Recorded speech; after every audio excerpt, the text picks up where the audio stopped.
पृथ्वी लगातार सौर वायु से बमबारी की जा रही है, जो सूर्य से आने वाले खतरनाक चार्ज कणों की लहरें हैं, जो 1 मिलियन मील प्रति घंटे की गति से यात्रा करती हैं। हमारे ग्रह की चुंबकीय ढाल मैग्नेटोस्फीयर हमें इस तकनीकी रूप से खतरनाक शक्ति के प्रहार से बचाती है, लेकिन पृथ्वी के प्रत्येक ध्रुव के ऊपर ऊंचाई पर इस ढाल में एक कमजोर जगह होती है, जहां सौर वायु ये सौर वायु ऊर्जा बिजली ग्रिड, रेडियो संचार, उपग्रहों और यहां तक कि अंतरिक्ष यात्रियों पर नकारात्मक प्रभाव डाल सकती हैं। इसलिए इसके रहस्यों और पैटर्न को समझना हमारे भविष्य की सुरक्षा के लिए आवश्यक है। इन अंतरिक्ष मौसम प्रभावों को बेहतर समझने के लिए नासा एक नई मिशन ट्रेसेस लॉन्च कर रहा है।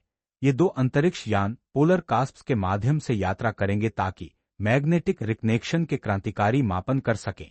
यह एक प्रक्रिया है जो तब होती है जब सौर वायु सूर्य के चुंबकीय क्षेत्र को पृथ्वी के चुंबकीय क्षेत्र में खींचती है।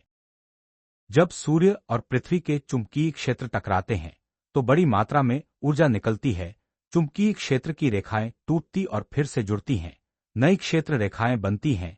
इस प्रक्रिया को मैग्नेटिक रिकनेक्शन कहा जाता है, जो उच्च ऊर्जा वाले कणों को नई दिशाओं में भेजती है, जिनमें पृथ्वी की ओर नीचे की ओर भी शामिल है।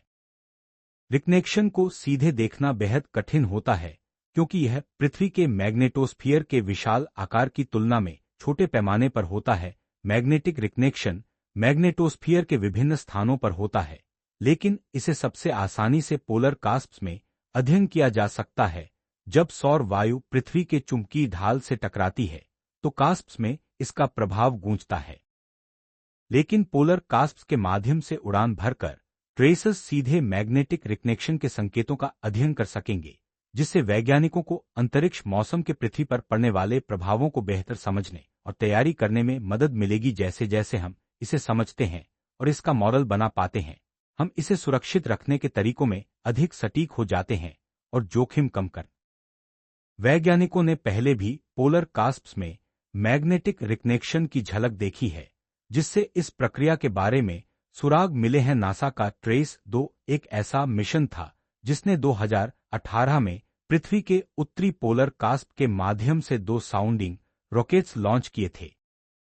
ट्राइस ने बहुत अच्छा डेटा लिया, एक कम ऊंचाई वाला यान, एक उच्च ऊंचाई वाला, और उसने पृथ्वी प्रणाली की एक स्थिति की झलक ली। इससे साबित हुआ कि ये उपकरण इस तरह के मापन कर सकते हैं और इस प्रकार का विज्ञान कर सकते हैं। ट्राइस के साथ एक चीज जो हम नहीं कर पाए वह थी मापन को कई बार दोहराना।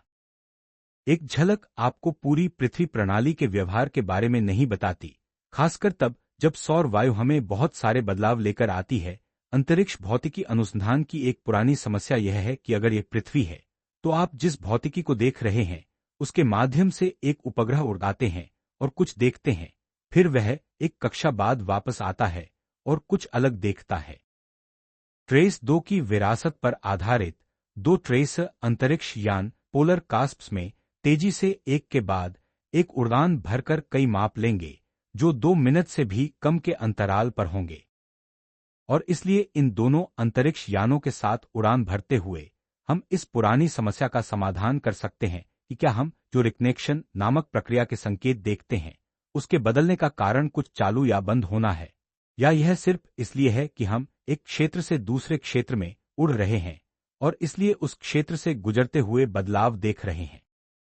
लोगों ने इस समस्या को विभिन्न अंतरिक्ष यानों के संयोजनों के साथ हल करने की कोशिश की है, लेकिन बिना 2 समर्पित अंतरिक्ष यानों के यह एक खुला सवाल बना हुआ है कि क्या हो रहा है जब 2 ट्रेसेस अंतरिक्ष यान एक दूसरे का पीछा करते हुए पृथ्वी के चारों ओर घूमेंगे, तो वे पहले वर्ग में ही मैग्नेटिक रिकनेक्शन के 3000 रिकॉर्ड तोड़ मापन करेंगे। ये नए अवलोक इसलिए यह न केवल मैग्नेटोस्फीयर में रिकनेक्शन की वैश्विक छवि प्राप्त करेगा, बल्कि यह सांख्यिकीय रूप से अध्ययन करेगा कि रिकनेक्शन सौर वायु की स्थिति पर कैसे निर्भर करता है। यह हमें मैग्नेटोस्फीयर में अंतरिक्ष मौसम की भविष्यवाणी करने में वास्तव में मदद करेगा, यदि हम इन विभिन्न परिस्थितियों को समझ सकते हैं। क्या यह अचानक होता है? अगर आपके पास किसी विशेष प्रकार की घटना होती है जो कई अलग अलग स्थानों पर होती है, तो हमारे पास इसे मॉडल करने का बेहतर तरीका होगा और हम कह सकते हैं कि यहाँ किसी विशेष प्रकार के प्रभाव को देखने की संभावना है जो इंसानों को प्रभावित करेगा। यह हमारे अंतिम साक्षात्कारों में से एक था क्रेग के साथ। उनके बिना मिशन संभव ही नहीं। क्रेग क्लिटसिंग, ट्रेसेस के मूल मुख्य अन्वेषक और आयोवा विश्वविद्यालय के प्रोफेसर, 2023 में निधन हो गया। एक वैज्ञानिक और उत्साही संगीतकार के रूप में उनकी विरासत इस मिशन के माध्यम से जीवित है।